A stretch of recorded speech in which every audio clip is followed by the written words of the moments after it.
بسم الله الرحمن الرحيم.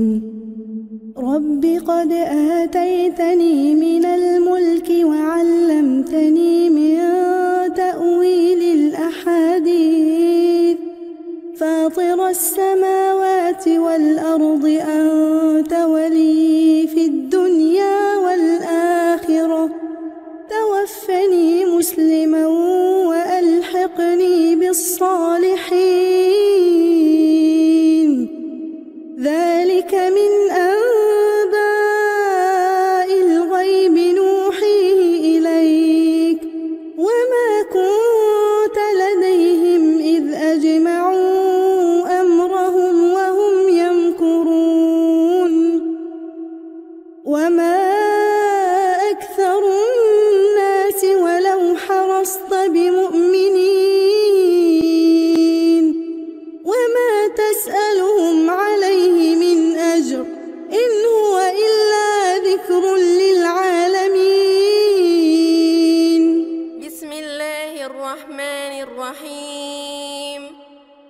هو الذي أرسل رسوله بالهدى ودين الحق ليظهره على الدين كله وكفى بالله شهيدا.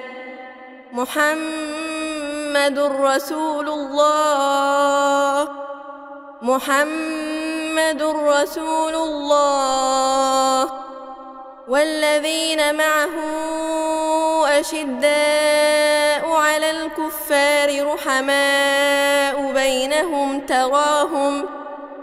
تراهم ركعا سجدا يبتغون فضلا من الله ورضوانا سيماهم في وجوههم من أثر السجود ذلك مثلهم في التوراة ومثلهم في الإنجيل كزرع أخرج شطأه فآزره فاستغلظ على سوقه يعجب الزراع ليغيظ بهم الكفار. وعد الله الذين آمنوا وعملوا الصالحات منهم مغفرة وأجرا عظيما.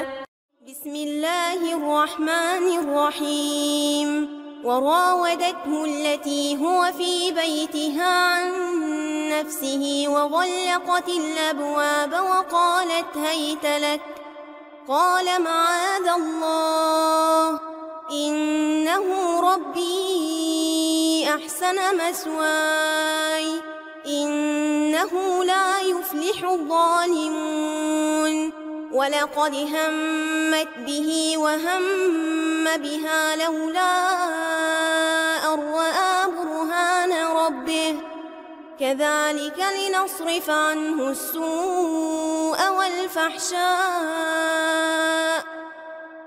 إنه من عبادنا المخلصين. واستبق الباب وقدت قميصه من دبر وألف يا سيدها لدى الباب قالت ما جزاء من أراد بأهلك سوءا إلا أن يسجن أو عذاب أليم. قال هي راودتني عن نفسي وشهد شاهد من أهلها إن كان قميصه قد من قبل فصدقت وهو من الكاذبين.